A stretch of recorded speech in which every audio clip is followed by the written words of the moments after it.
Hi there, and welcome to this tutorial on how to edit your website invitation template. So open your template in Canva. Now don't panic if your template doesn't look exactly the same as this.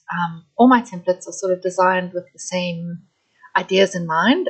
So it follows a basic structure, which I'm going to walk you through, and you can apply these edits to any design that I create. All right, so here is the overview of the website. We have a cover page, which I usually name the envelope. People will click onto these links here, which will take them to the invitation page, which is this over here, all the information. And then finally, they can click on the RSVP link, which will send them to a form. This is a Canva form, so they fill in their details, click submit, it's then captured in your own Canva account, which I'll show you at the end how that's done. Couple of things to note. This is optimized for mobile, so we want to stay within these guides over here. You see the purple lines. If you can't see those, just go to File, Settings, and make sure that Show Ruler and Guides is selected. All right, another thing to note is elements are all grouped together. So if you click on something, it says here Ungroup, you ungroup that, and you can see all the individual elements. For mobile optimization, it's just a good idea to group elements together. And again, here you'll see different parts are grouped together. Okay, so let's look at the links. So on this page, you actually don't need to change any links here, but just so you understand how it works, if you click on each element, you'll see here it's linked to the invitation, which is this page over here. So the idea is they'll click on this, it will then take them to the next page. All right, so if you need to edit it, just click on this little pencil and you can change it to one of the different pages. But like I said, on this page, you won't need to change anything. Other uses for links is, for instance, the location. You can add a Google Maps listing or, a link to the location or the venue. So if you just click on these three little dots, so just select your text, click on the three little dots, go to link, and here you can paste in the URL. And that will then become a clickable link. And the other place that you can use this is also for your gift registry. You can link them to an Amazon gift registry or wherever they need to go to get the gifts. And then finally, the RSVP. So this is linked to the RSVP page, which is our form over here. So I've just linked a couple of elements here, just so it doesn't matter if they don't happen to click exactly on the RSVP. If they touch anywhere in this little stub, it will take them to the next page. All right, so these are all linked. All you need to do here is drag in your own photographs. So head to your uploads, upload any images you want. For instance, obviously in this case, it's a little baby, but you can see how you can easily drag on your photos. All right, then let's move to the next page. All right, and so here's all your details. Again, you're going to be adding your own details here, changing up the dates, doing whatever it is you need to do there. Something to note here is the countdown. Now, this is something you are going to have to customize yourself because this is, we can't just change it here. So you've got to set a whole new countdown. So to do that, head to tickcounter.com. And this is the standard counter that comes up. Quick, just way to edit it quickly. You would fill in your own time, so your date, your time, and then just make sure you're in the right time zone. You want to unselect show name so that this doesn't appear here. The next thing is to make the background color transparent. So just click there. The last unit color, I like to just do it in accordance with whatever the theme of the template is. So in this case, we're going to go for like a golden orange type color. And then the border width, we want to make 0. All right, now we say make countdown. We're going to double click there and copy that link, so Control C. Now back in our Canva template, I'm going to ungroup these elements here, click on the timer, and I'm going to change this element here. So I'm just going to paste the new website or the new link. That's it there, done. Now what will happen, because this is embedded, it's just made it massive, right? That's not what we want. So we just need to resize this again. So just do it like that. And then you'll notice here there's a little logo for this. I'm just going to zoom in. You can adjust it using this bar here, or I'm just holding down the control and zooming in with my mouse. All right, so there's this little logo here. Now, if you mouse around, you'll see there's a little element here that looks almost invisible. This is just a rectangle. I'm going to bring it to the front. So I click on it, I say position and say to the front.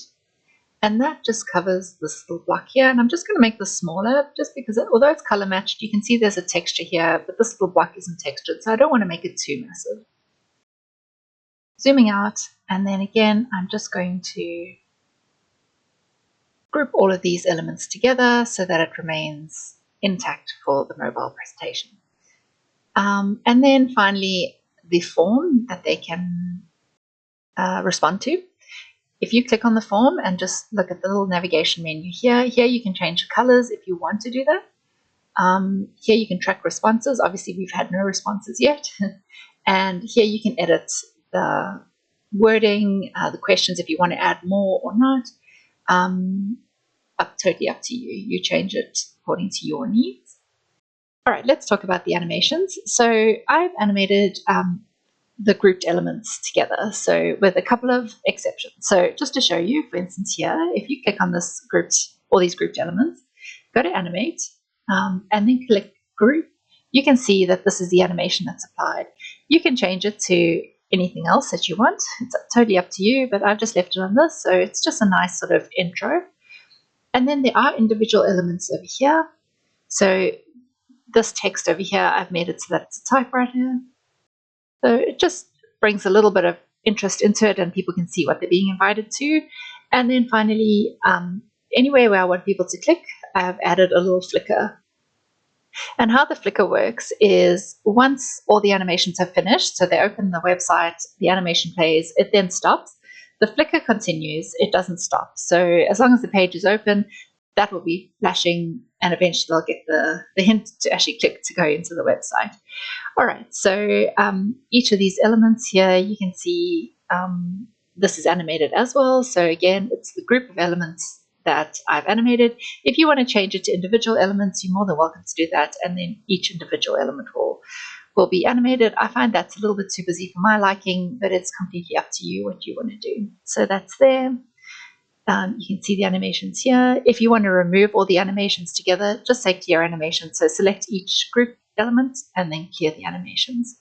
Now, if you ungroup something and then group it back, but like not in the same way, the animation might be affected. So just make sure that you double check your animations. And if they're not working correctly, that's probably what's happened.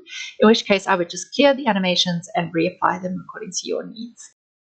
So all of these just rise up. So you can see here, the group, everything's just on rising. So it's totally up to you if you want to change that. And then again, I've just had it so that this RSVP element just flickers so that people know, oh, I've got to click there and go through. So that's the animations. Okay, let's talk about publishing the website now. So to publish, you can just click on publish website. I think on the free version of Canva, you can have up to 5 websites published at a time. All right, so just under settings, I like to toggle off the navigation menu. So just make sure that that's off and continue to publish. And then we're just going to say publish. Let's visit the website. Very exciting. So there it is. All our elements coming up. So you can see that there, flickering nicely. Okay, now let's respond to this just to show you what happens in your own Canva account. All right, so we responded there. So now if we look here and we go down to the form, have a look at the responses and you can see them over here. So I always recommend that you have a name because you can see here it comes up with anonymous. So you don't want a whole bunch of anonymous responders. So always make sure you've just got a name field in your form.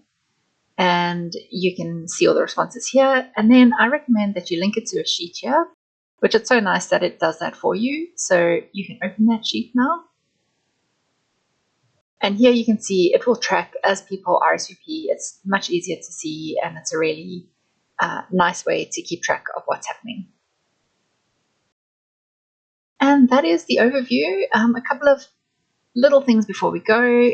If you make any changes, let's say you have to swap out a link or change, you made a typo or something, make your change, and then don't forget to save publish changes, because if you don't publish your changes on the live website, it won't reflect what you've updated in your template. So just make sure you do that. And other than that, I think that's all there is to it. So all the best for your party, and thanks again for choosing the Smash Confetti for your template.